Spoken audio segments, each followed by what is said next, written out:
Hello everyone, मैं नीता कोठारी और आप सबका स्वागत है मेरी फूड डायरी में। अगर आप मेरे चैनल में नए हैं तो जल्दी से मेरे चैनल को सब्सक्राइब कर दीजिए ताकि आने वाली अपडेट्स आप तक तुरंत पहुंच सके। आज हम मैंगो का एक ऐसा डेजर्ट बनाएंगे जो दिखने में तो सुंदर है ही, साथ ही बनाने में भी बहुत ही आसान है। मैं आज मैंगो से आपको बहुत ही अच्छा रोस्ट बनाना बताऊंगी और साथ ही ये मैंगो रोजेट मूस बनाएंगे।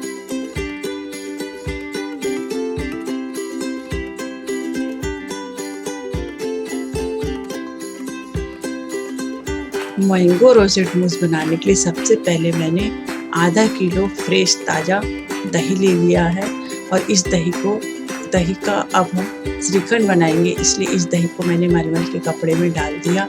और मलमल के कपड़े में डालने के बाद इस कपड़े को मैं अच्छी तरीके से टाइट लेकर इसकी नॉट टाइट बांध दूंगी।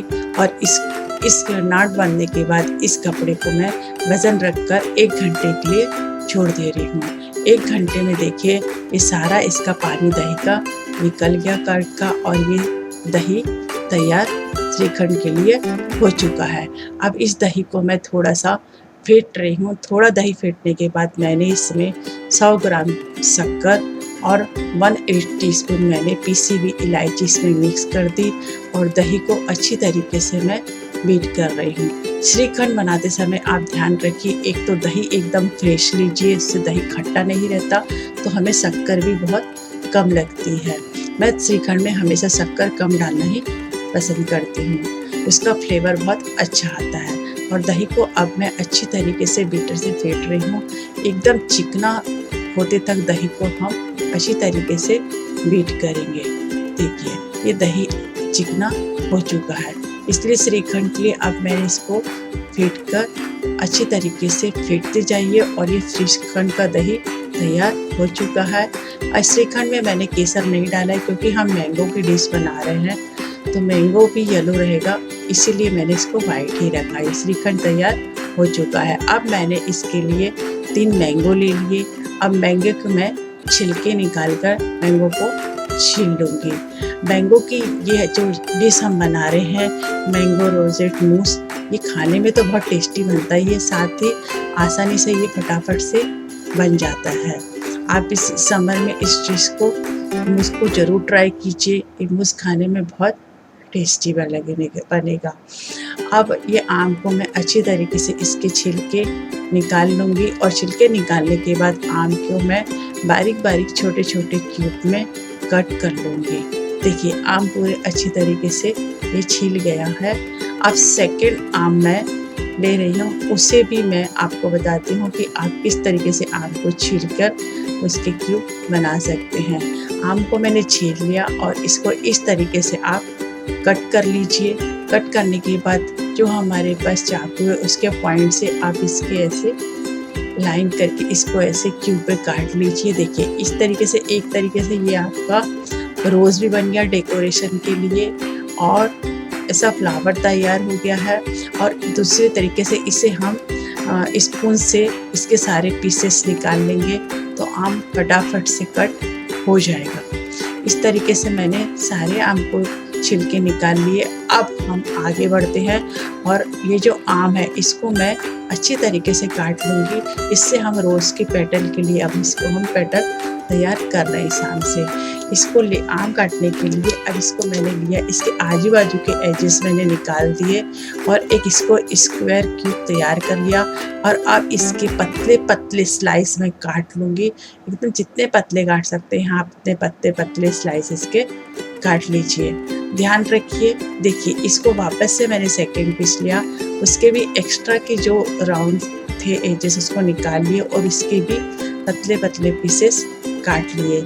ये रोजेस के लिए पेटल्स के लिए हमारे सारे लीफ हमने तैयार कर लिए हैं। सारे पेटल्स के लिए तैयार कर लिए। अब इस आम के पीस को भी मैंने लिया, इसके भी मैंने पतले पतले पीस काट लिए और इसका एक्स्ट्रा का जो आम है उसको निकाल लिया है और इसके भी पतले पतले पीस काट लिए हैं। अब हमारे मैंगो रोजेट मूस के लिए सारी तैयारी हमारी कंप्लीट हो चुकी है। श्रीखंड भी हमारा तैयार है। अब हम इसके लिए प्लेटिंग करते हैं। ये आम देखिए, ये हमारे रोस्ट के लिए सारे आम तैयार है और मैंने आम के बारीक बारीक पीस करके वो भी तैयार कर लिया। अब हम इसको एक गिलास लिया मैंने कांच की, और उसमें जो मैंने आम के बारीक बारीक पीस कटिंग करे थे उसको नीचे एक लेयर में आम के पीसेस की मैंने डाल दी। इसके ऊपर अब मैं एक लेयर इसमें श्रीखंड की डाल रही हूँ। एक लेयर मैं श्रीखंड की अच्छे से डाल दूँगी। श्रीखंड की लेयर डालने के बाद इसमें अब मैं वापस से एक आम की लेयर पीसेस की और एक डाल रही हूँ। एक आम की लेयर अच्छी तरीके से मैं इसमें लेयर कर रही हूँ। लेयर अच्छी तरीके से आप कर दीजिए। देखिए कितना अच्छा दिख रहा है। जो मैंने आपको गिलास उठा के देखिए दिखने में भी बहुत ही अच्छा रहता है, साथ ही खाने में तो बहुत टेस्टी बनता ही है। आम की एक लेयर होने के बाद अब इसमें वापस से मैंने श्रीखंड लूँगी और श्रीखंड की एक लेयर वापस से मैं ग्लास में प्लेन लगा के चम्मच की हेल्प से, स्पून से मैं इसका श्रीखंड को प्लेन सब तरफ से कर लूँगी, क्योंकि अब इसके आगे के प्रिपरेशन हम इसमें अब रोस्ट तैयार करेंगे। रोस्ट तैयार करने के लिए जो हमने मैंगो के मैंने पतले पतले स्लाइस किए थे उसको ध्यान रखिए। अब देखिए एकदम ग्लास के किनारों एजेस में लेते हुए इसको ओवरलैपिंग करते हुए हम इसके पीसेस लगाएंगे। ये देखिए मैं इसके पीसेस लगा रही हूँ। आप ध्यान रखिए कि लगाते समय ग्लास के साइड में अच्छी तरीके से लगाइए। ये ध्यान रखिए कि श्रीखंड अच्छी तरीके से कवर होना चाहिए, वो दिखना नहीं चाहिए। एक के बाद एक ओवरलैपिंग करते हुए मैंगो की स्लाइस जो हमने तैयार की है उसको हम बराबर से ऐसे लगाते जाएंगे। लगाते समय आप ध्यान रखिएगा ओवरलैपिंग तो कीजिए ही, साथ में श्रीखंड नहीं दिखना चाहिए, वो अच्छी तरीके से कवर होना चाहिए, ये ध्यान रखिए। ये मैंगो का डिलीशियस मूस अच्छे से तैयार हो जाएगा। आप इसे ज़रूर से ट्राई कीजिए। ये रेसिपी बहुत ही अच्छी लगती है और साथ ही खाने में बहुत टेस्टी बनती है। अब देखिए इसके रोज़ का जब आखिरी का आया तो आम के जो स्लाइस है उसको राउंड कीजिए, राउंड करके आप लगाइए। ओवरलैपिंग करते हुए ही तैयार कीजिएगा फुल। ये देखिए इसको मैं एकदम राउंड करके लगा रही हूँ। देखिए हमारा फ्लावर तैयार हो गया है और लास्ट में मैंने छोटा सा आम का पीस तैयार किया है। लीजिए तैयार है हमारा डिलीशियस मैंगो रोजेट मूस। आप इसे ज़रूर ट्राई कीजिए और अपने बताइए कि कैसा रहा आपका ये डिलीशियस एक्सपेरिमेंट। और जाते जाते मेरे चैनल को लाइक एंड सब्सक्राइब ज़रूर कीजिए और ये रेसिपी अपने फैमिली एंड फ्रेंड के साथ ज़रूर शेयर कीजिए। Thank you for all your support. Until next time, bye bye.